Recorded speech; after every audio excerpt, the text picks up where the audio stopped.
Hey gamers, it's Kwing here, and I know it's been a while, but we have a new Game Nights review just for you. BioShock 2 for the PS3, 360, and PC gaming console. While not hugely impressed with FPS games the last 15 years, I do have to say that BioShock perked my interest a few years back. Can the same be said with its sequel? Well, you'll have to watch our review to find out. The game opens with a Big Daddy meeting his little sister for the first time. All seems to be going well until they're attacked. Somehow, the Big Daddy ends up losing and kills himself. Fast forward 10 years and somehow you have come back to life. Alrighty, we all know that this is an FPS game, and the concept is virtually the same of the other games, but it adds some new gameplay elements and features not found in other titles. The first major difference of this game is you play as a Big Daddy. Yup, one of those moaning, scary monsters from the last game. Although this time, you look like a steroid Bomberman. Oh, come on, guys. You can't see the homage there? I mean, seriously, are you blind? Anyway, since now you're a Big Daddy, you can actually adopt a little sister and protect her. The Big Daddy isn't just one type in this version either. You have different variations and even big sisters thrown into the mix. Man, those things are wicked brutal. Splicers are also not quite as stupid as before. They have ranks and different abilities. You have thugs, brutes, gunmen, and Houdinis. Yes, I said Houdinis. Other new additions is the ability to dual-wield plasmids and weapons, hacking just about anything, upgrading, making more moral decisions, and a rich multiplayer experience. Not too shabby. Unlike the first game, the sequel offers a great multiplayer experience, which I was surprised how balanced and fun it is. This mode opens up as a prologue to the first game. This multiplayer consists of 7 modes. They are free-for-all, team, capture the flag, defend arena, but they're all based on BioShock themes and names. So instead of capture the flag, you're capturing and carrying around crying little sisters. In most of these modes, players can even become a Big Daddy, well, at least a Rosie. Still, the whole point of BioShock 2 is to be reunited with your little sister. Oh, and stop Lamb from trying to destroy Rapture. This game improves on just about everything from its predecessor. The gameplay is broken into 3 main categories: exploring, fighting, and protecting. The sunken city of Rapture is massive and littered with oodles of backstory and secrets for you to find. To find all of them is going to take some time though, but that's half the fun. Since the war is over and only pockets of resistance remain, players can explore the sunken city at their heart's content, without needing to feel rushed. Another cool element is the fact that players can actually stroll outside the city, so you get to look at all the fishes and all the graphics and the detail, and personally, the graphics for this part of the game just dazzled me. Fighting is a necessary evil, but it's really fun in this game. The controls are excellent, and gamers will be able to aim and take on waves of splicers with ease. The Big Daddy can control enemy bots with a hacking tool, and this mechanic is much better than hacking in the last game. Once you acquire your first plasmid, the first thing you'll notice is you can use them with your weapons simultaneously. So you could say, fry the bad guy and then take him out with a shotgun. Or if you want to be really fancy, you can combine plasmids to unleash even more havoc on your foes. The last gameplay element is the most unique and a guilty pleasure of mine: protecting. Once adopting the little one and picking her up, she will lead you to some Adam. Once setting her down, it's the daddy's job to protect her.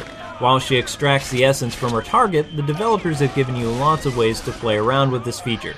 A, you can stay near the little sister and defend her with your guns a-blazing.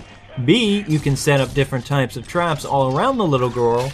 Or C, actually refrain from protecting her and watch her die. It's best to get familiar with actually setting traps instead of going blow for blow with the enemy, because you'll most likely die. But don't worry, you can always respawn. At the heart and soul of this game is its moral undertones. You got it.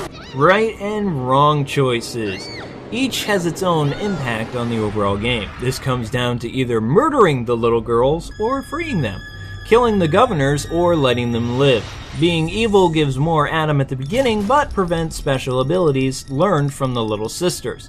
Every once in a while, Delta will get a golden teddy bear of awesomeness from a rescued little girl. Well, you knew this was coming sooner or later. Kwing, what on earth do you have wrong with this game? The gameplay is amazing, the graphics exquisite, the music stupendous, the upgrades amazing.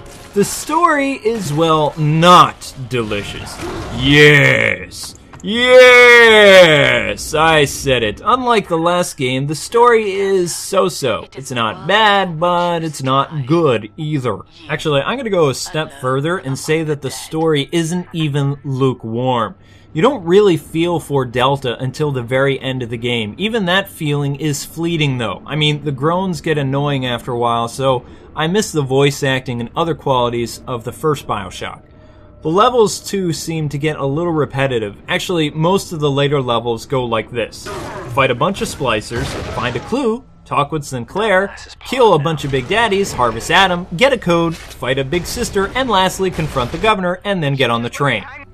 They hide it with awesome gameplay mechanics, and I see what you did there, 2K Moran. Another thing that I personally didn't like about this game is it didn't have that same magic from the last game.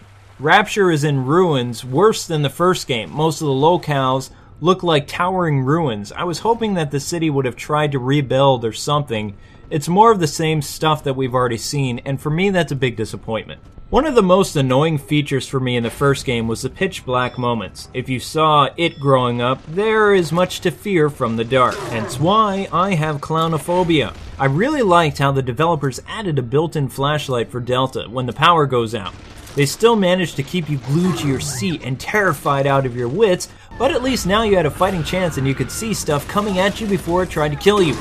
All the weapons in this game can be upgraded. Unlike the last game, each weapon can have a max of 3 additions. Considering these upgrades only appear once in a level, it makes it difficult to upgrade all your weapons. Personally, the weapons that I enjoyed the most was the machine gun, the launcher, and the spear gun.